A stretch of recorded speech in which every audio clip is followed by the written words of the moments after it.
434 वर्ग फीट के 15 भागों में होगी मजबूत सतह की ढलाई। गर्भगृह से शुरू होकर प्रवेश द्वार तक होगा राफ्ट का निर्माण। सीमेंट के विशेष मसाले से तैयार मटेरियल से बनेगी राफ्ट। मंदिर निर्माण का दूसरा चरण अक्टूबर में पूरा करने का लक्ष्य। अयोध्या में बन रहे राम मंदिर की नींव को भरने के बाद अब दूसरे चरण के निर्माण की तैयारियां शुरू हो गई हैं। इसके लिए नींव की ही तरह मजबूत सतह यानी राफ्ट की ढलाई की जाएगी। नींव को 48 लेयर में ढाला गया था, जबकि राफ्ट की ढलाई 15 भागों में की जाएगी। इसके लिए नींव के संपूर्ण हिस्से को 15 भागों में बांटा गया है।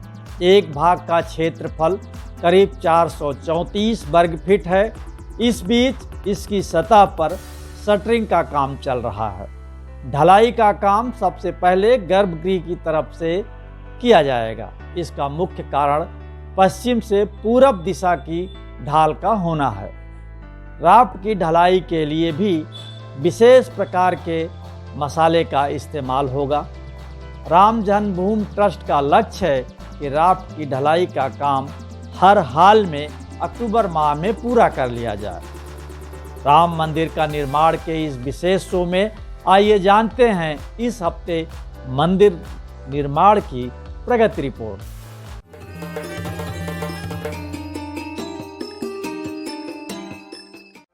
राफ्ट की ढलाई के लिए बनेगा स्पेशल मसाला। राम जन्मभूमि में विराजमान रामलला के मंदिर निर्माण की निर्माणाधीन प्रक्रिया के बीच राफ्ट निर्माण का काम शुरू हो गया है। अभी उत्खनित क्षेत्र के किनारों पर प्लाई के टुकड़ों से शटरिंग का काम चल रहा है। राम जन्मभूमि ट्रस्ट के न्यासी डॉक्टर अनिल मिश्र का कहना है कि जिस इंजीनियर फील्ड मटेरियल से नींव की 48 लेयर बिछाई गई थी, उसका मसाला बहुत सूखा था। उसमें नाम मात्र के लिए पानी डाला जाता था, जबकि राफ्ट ढलाई का मसाला गीला होगा और इसे डालने पर मसाला आसपास क्षेत्र में बहकर फैल जाएगा। इसी के चलते निर्माण के लिए अलग अलग ब्लॉक बनाए जाएंगे। फिर उसमें मसाला भरकर इसको सूखने के लिए छोड़ दिया जाएगा। 1.5 मीटर ऊंचे राफ्ट के लिए एक एक ब्लॉक में पूरी ऊंचाई में मसाला भरा जाएगा। यह कार्य विधिवत रूप से 1 अक्टूबर से शुरू हो जाएगा। बैचिंग प्लांट से सीधे गिराया जाएगा मसाला।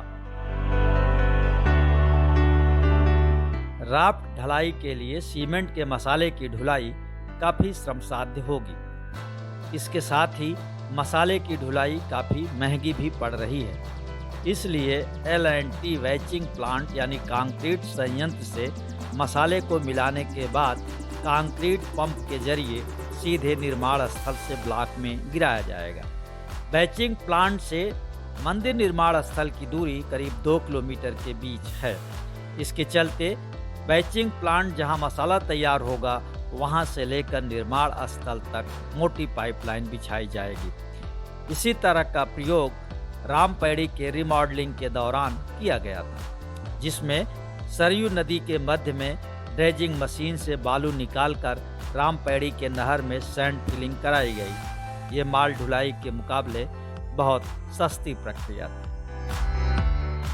नींव की ऊपरी सतह कई हजार वर्ग फीट।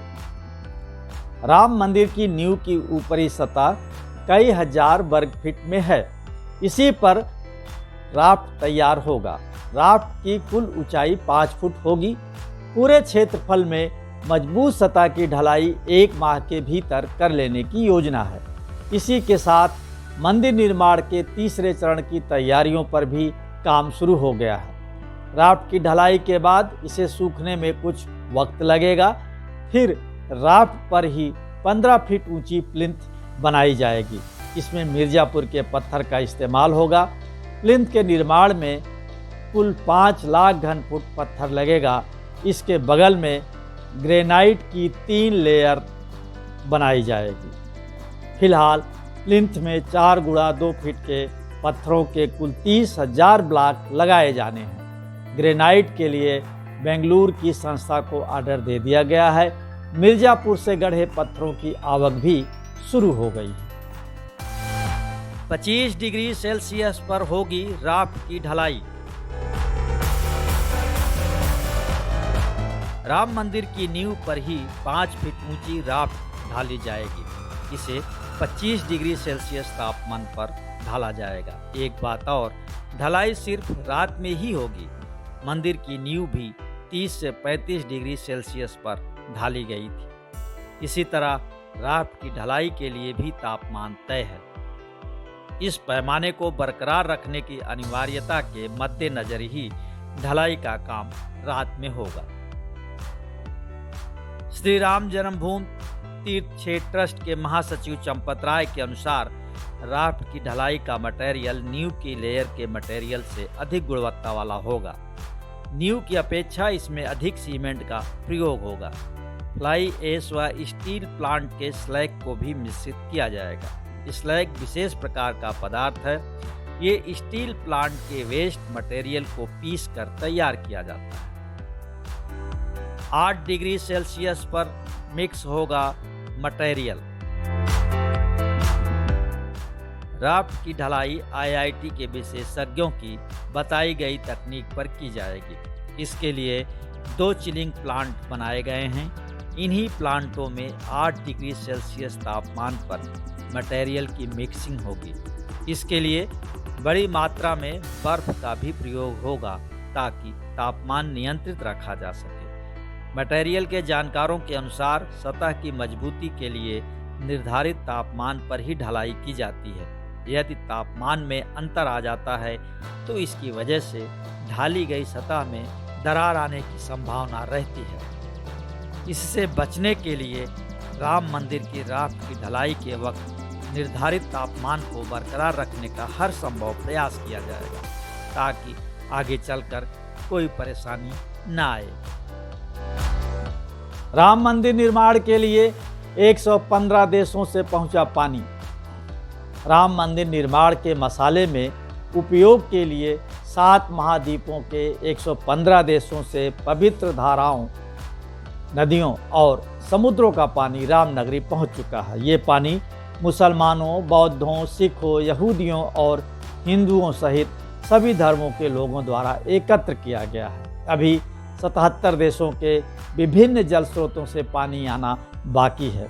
श्री राम जन्मभूमि तीर्थ क्षेत्र के महासचिव चंपत राय के अनुसार रामायण में उल्लेख है कि भगवान श्री राम को राजा के रूप में अभिषेक करने के लिए दुनिया भर से पानी लाया गया था और अब मंदिर के लिए सभी देशों से जल लाने का मकसद दुनिया को वसुधैव कुटुंबकम का संदेश देने का मकसद है। राम मंदिर का निर्माण के इस विशेष शो में आप हर हफ्ते देखते हैं राम मंदिर निर्माण की प्रगति रिपोर्ट। आपको ये शो पसंद आया तो लाइक करें, शेयर करें और हाँ, कमेंट बॉक्स में अपनी राय जरूर लिखें।